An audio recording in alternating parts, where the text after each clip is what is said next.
Okay, good. Now we're here. Thank you. Erev Tov. Good evening to everybody. Good Yantif to everybody on Kol Nidre Eve.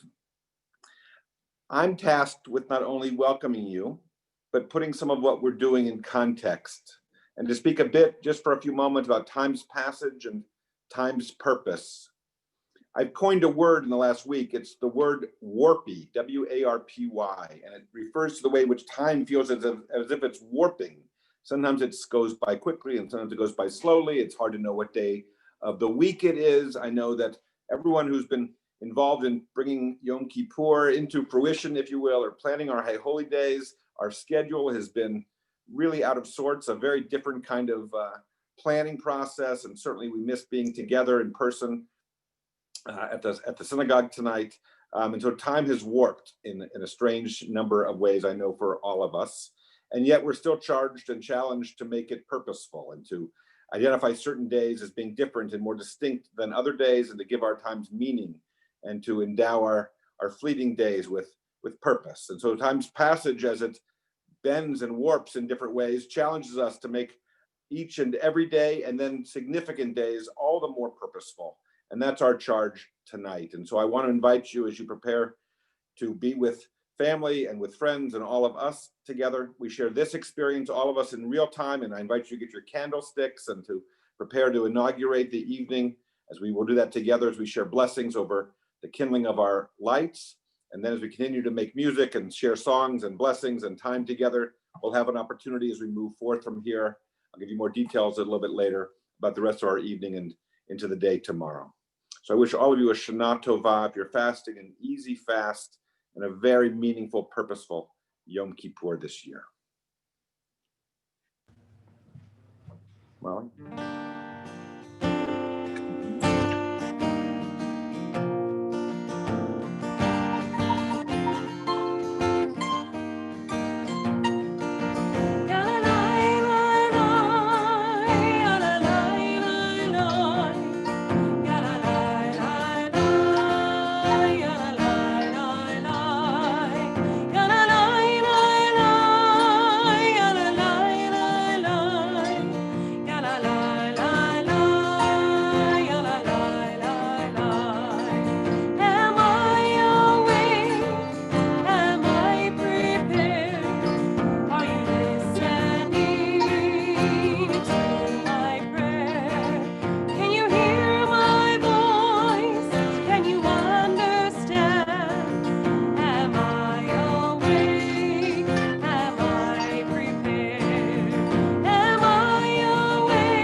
Erev Tov. I'm going to read from our Machzor for Yom Kippur, and then we'll be lighting the memorial candle. And then I have a poem I'd like to share by Maya Angelou. This was written by Pauline Wengeroff, who died in 1916. She wrote, I remember how the women would make candles for Yom Kippur many years ago when I was a small girl. Sarah, who filled her days with good works for the sick, the poor, and the bereaved, appeared early in the morning on the eve of Yom Kippur, bearing a stack of the Yiddish prayer books for women known as Techinas. She brought as well an enormous ball of wick thread and a large piece of wax. The women prepared for their work of candle making by praying in Yiddish from that book, weeping intensely. And until the candle was finished, my mother ate nothing, so that her spirit would be softer and she would be more inclined to weep. Sarah placed the ball of wick thread inside her apron pocket. She and my mother stood facing one another about 3 feet apart. While they passed the thread back and forth, my mother, in a voice filled with tears, spoke the names of family members who had died, recalling aloud their acts of kindness. A thread was added for each person she remembered until the wick was good and thick. Then living members of the family were remembered for life. The dead and the living joined together in the Yom Kippur candle. On the top of page 9, lighting memorial candle.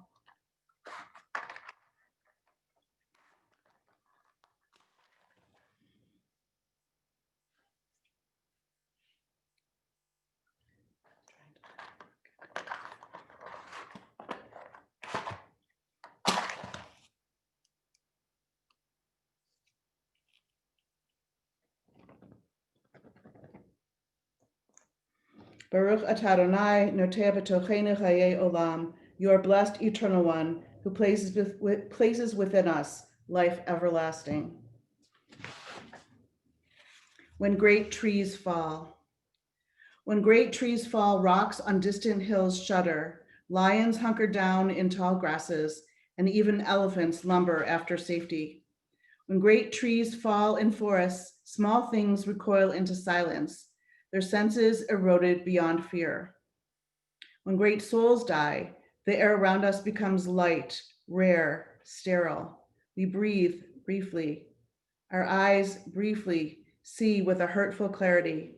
Our memory, suddenly sharpened, examines, gnaws on kind words unsaid, promised walks never taken. Great souls die, and our reality, bound to them, takes leave of us. Our souls, dependent upon their nurture, now shrink, wizened. Our minds, formed and informed by their radiance, fall away. We are not so much maddened as reduced to the unutterable ignorance of dark, cold caves. When great souls die after period peace blooms, slowly and always irregularly, spaces fill with a kind of soothing electric vibration. Our senses restored, never to be the same, whisper to us, they existed, we can be and be better, for they existed. My privilege now to call on the Senior Vice President or the Executive Vice President of Rodef Shalom, Matthew Falcone, and his family, Adam, Theo, and Gio, to light Yom Kippur Im candles. Ready, Lady? No, that there. So it doesn't get burnt. It doesn't get burnt. Sweetie. All right, ready? Gio? Gio? Ready? Baruch atah Eloheinu melech haolam, asher kishanu v'mitzvotav, v'tzivanu lehavik ner shel Yom Kippur. Amen. Oh, amen. You can read the English if you'd like. Source of blessing, eternal our God, you fill the universe with majestic might, teaching us holiness through sacred obligations, giving us the mitzvah of bringing light on Yom Kippur. Amen. Thank you. Baruch atah Adonai, Eloheinu melech haolam, she'echianu v'kiyamanu v'higianu lazman hazeh.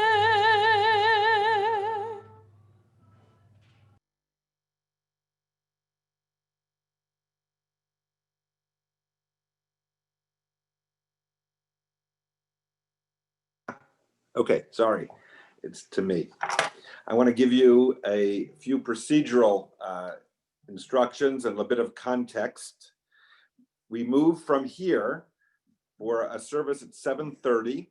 You can move right from here to YouTube, and we have a bit of time before that service will start.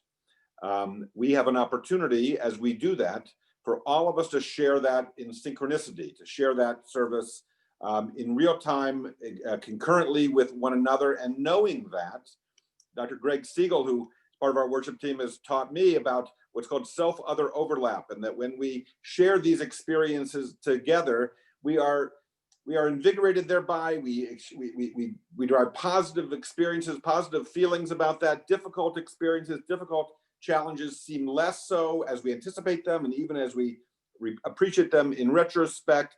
And so I encourage you to watch this service that was going to happen at 7:30 many times into the future, but to know that as we do it together at 7:30, we're sharing that all of us in concert together.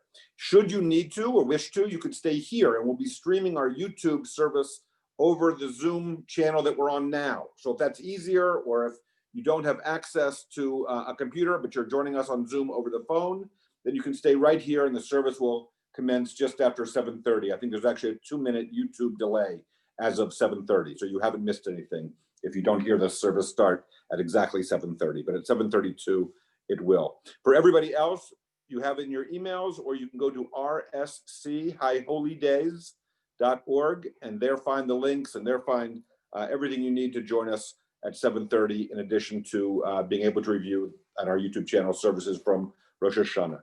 And then tomorrow morning, our Yom Kippur programming continues at 9 a.m. on the same Zoom channel meeting site. Rabbi Henry will be leading us in a text study. At 10 a.m., we'll have, we'll have morning blessings and Pesukei de Zimra as we prepare for our service. That's also on Zoom in real time, all of us together. And then at 10:30, our service, our morning Yom Kippur service will release. And then we'll be streaming again at 5 p.m. our Yizkor Memorial service. Some of you may be joining us during the day for in-person services, but know that our 5 p.m. service is our, if you will, official Yizkor service, and that one will be streaming over our YouTube channel as well. And then if you can scroll up, I have it blocked a little bit on my screen. There we go. Our concluding service will again be on Zoom, and that will be where we are now. We'll all be back in our homes or our special places by then. And again, all of this information is on our rschiholydays.org website. So I invite you to check that out too. I'm grateful that you're all here. I'm really grateful for those who have led us. Thank you to our candle lighters and to our musicians and to each and every one of you. And I wish you not only an Erev Tov and a Som Kal, an easy fast, but a Shana Tova, a year of health and safety, a return to sanity, political sanity, and a year of peace. Do we want to add anything else? Rabbi Henry, do you want to, please? I'd just like to clarify or just make sure that everyone understands that our film services do not include, they have not included a Torah reading. I just unclicked. So I don't know where I left off, but in the morning at 9 o'clock, we'll be looking at the Torah and Haftorah readings for Yom Kippur and having some time to really analyze them.